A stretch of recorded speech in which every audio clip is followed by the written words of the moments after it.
Assalamualaikum warahmatullahi wabarakatuh. Yang terhormat Ibu Helina Apriani, MPD, selaku dosen karakter building, dan teman-teman semua yang sedang menonton video ini, kami kelompok 7 akan mempresentasikan proyek karakter building yang berjudul Gerakan Radikalisme yang terjadi di NKRI. Tapi sebelumnya kita perkenalan dulu ya. Nama saya Miftah Fadilah, lalu ada rekan tim saya yang bernama Gadis Syalwa, lalu Zaidan Rabani, lalu Fahreza Darudin, dan yang terakhir Saki Mahyudin. Kita masuk ke materi pertama, yaitu rumusan masalah. Yang pertama, bagaimana gerakan radikalisme dapat eksis di Indonesia. Yang kedua, mengapa gerakan radikalisme dipandang mengganggu ketatanegaraan dan dapat memecah belah NKRI. Dan yang ketiga, upaya yang dilakukan pemerintah dalam mengatasi gerakan radikalisme di Indonesia. Dan ini adalah tujuannya. Yang pertama, untuk mengetahui eksistensi gerakan radikalisme di Indonesia. Yang kedua, untuk memahami dampak negatif dan gerakan radikalisme terhadap keutuhan NKRI. Dan yang terakhir, untuk menjelaskan upaya pemerintah selama ini dalam mengatasi gerakan radikalisme di Indonesia. Kita masuk ke latar belakang. Indonesia merupakan negara yang terdiri dari banyak pulau, suku, agama, ras, dan golongan. Dengan kata lain, Indonesia adalah negara multikultural. Setiap kelompok masyarakat mempunyai latar belakang, pandangan, dan cara berpikir yang berbeda-beda. Hal ini menimbulkan konflik seperti munculnya radikalisme. Apa itu radikalisme? Gerakan radikalisme adalah sikap atau semangat yang membawa pada tindakan yang bertujuan melemahkan dan mengubah tatanan yang mapan dengan menggantinya dengan gagasan atau pemahaman yang baru. Gerakan perubahan kadang disertai dengan tindak kekerasan. Selanjutnya, eksistensi gerakan radikalisme yang terjadi di Indonesia.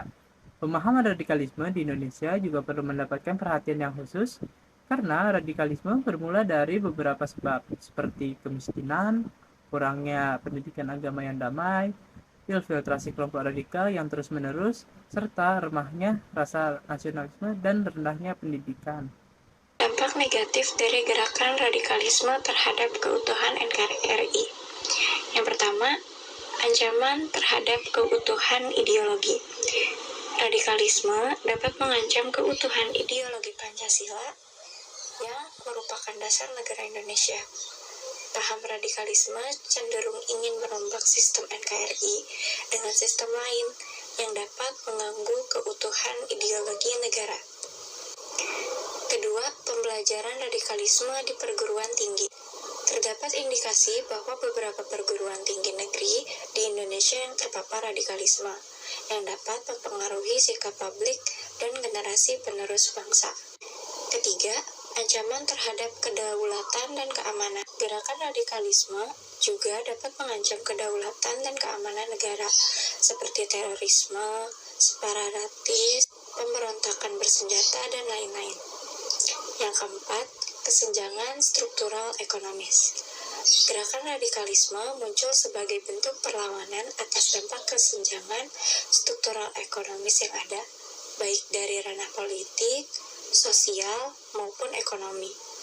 Hal ini dapat menciptakan ketidakstabilan sosial dan politik. Yang terakhir, pengaruh terhadap generasi muda. Radikalisme dapat mempengaruhi generasi muda yang merupakan ujung tombak untuk melakukan pencegahan dan pemberantasan radikalisme. Hal ini dapat mengganggu pembentukan karakter dan semangat kebangsaan generasi penerus bangsa. Dalam menghadapi dampak negatif gerakan radikal terhadap keutuhan NKRI, perlu dilakukan upaya pencegahan dan penanggulangan secara komprehensif yang akan dijelaskan oleh Reza. Upaya pemerintah dalam mengatasi gerakan radikalisme di Indonesia. Strategi kontra radikalisasi dan deradikalisasi. Badan Nasional Penanggulangan Terorisme atau BNPT menerapkan strategi kontra radikalisasi dan deradikalisasi Strategi kontraradikalisasi ditunjukkan kepada masyarakat umum, pelajar, dan tokoh masyarakat dengan tujuan menanamkan nilai keindonesiaan dan nilai kedamaian, pendidikan, dan penanaman nilai.